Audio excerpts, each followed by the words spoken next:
سلام دوستای عزیز، به کانال ویدا کوک خوش اومدین.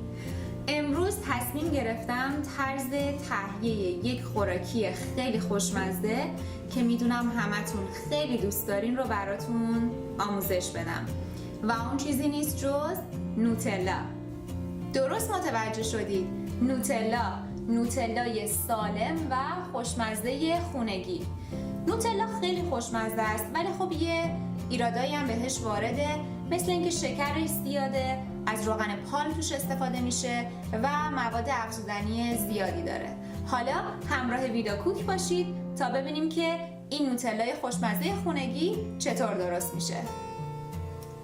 برای درست کردن نوتلا ما به فندق نیاز داریم که اینجا من دارم از 2 پیمانه فندق خام با پوست استفاده میکنم که به این شکل هم هستن.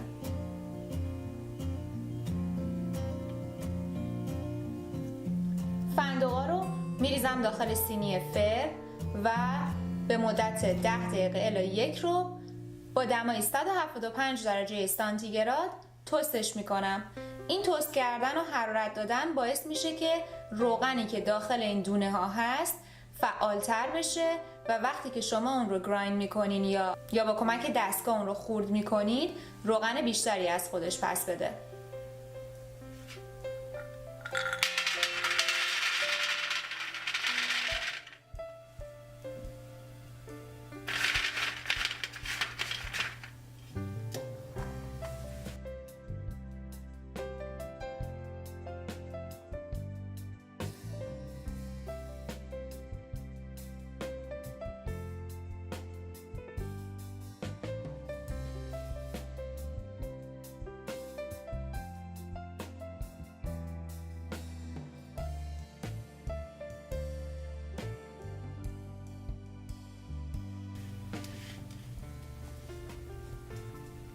خب من فندق‌ها رو از توی فر در آوردم، الان داغه.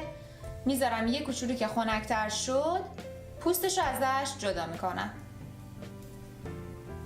جدا کردن پوستش هم خیلی راحته. حالا از یه دستمال یا حوله آشپزخونه میتونید استفاده بکنید. فندق‌ها رو میریزید توش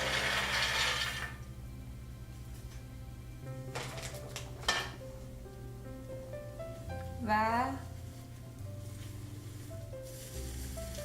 به این شکل ماساژ میدید فندق‌ها رو و هر چقدر که بیشتر پوستش جدا بشه بهتره.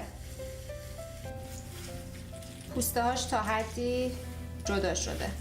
هر چقدر بیشتر بتونید این پوسته ها رو اینطوری جدا بکنید بهتره.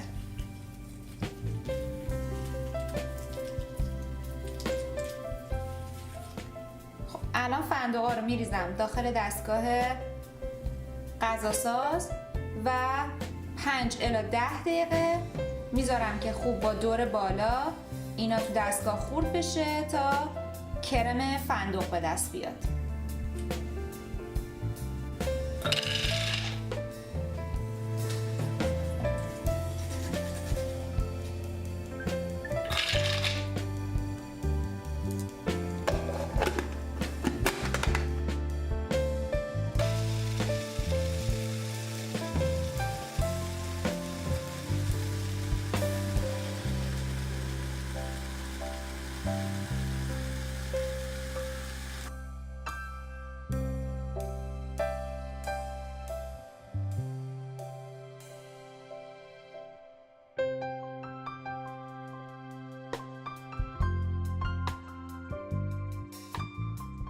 هر چند دقیقه یه بار در دستگاه غذاساز رو باز کنید.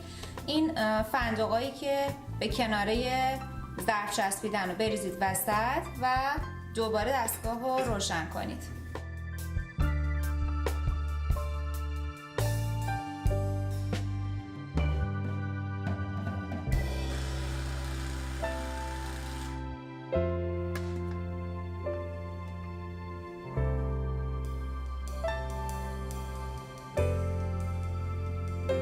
کاملا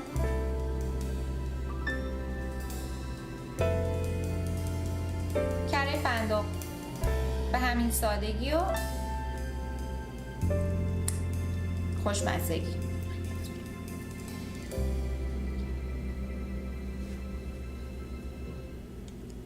توی این مرحله 2 قاشق غذاخوری روغن نارگیل بهش اضافه میکنم که شما میتونید از خود روغن فندق هم استفاده بکنید و دوباره به مدت 3 الی 5 دقیقه میذارم که کاملا با هم مخلوط بشن.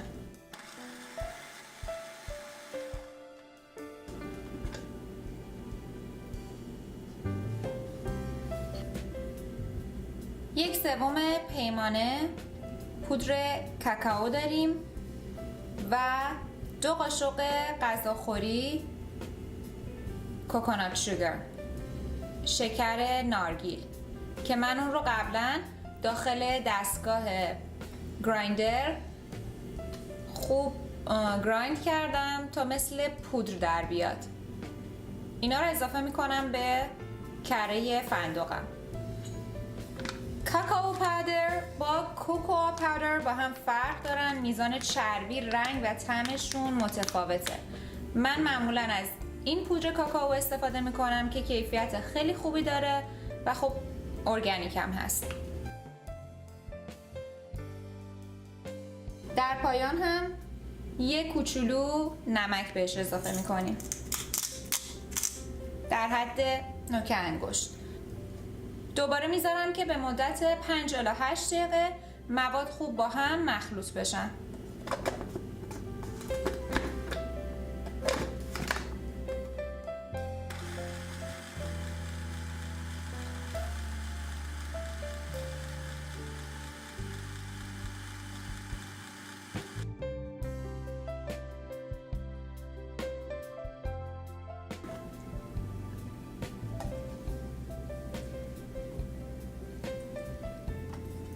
نوتلای ما آماده است.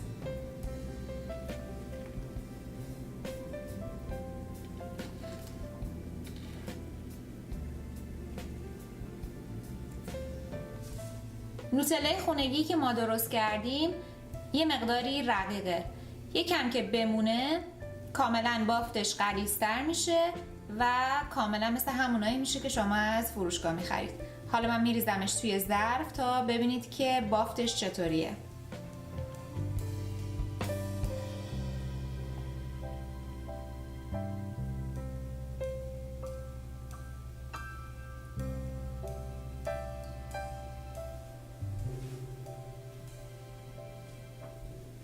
تستش کنم ببینم که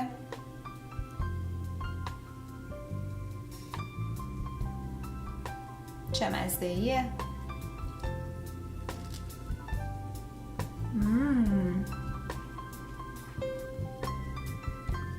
واقعا خوشمزه است.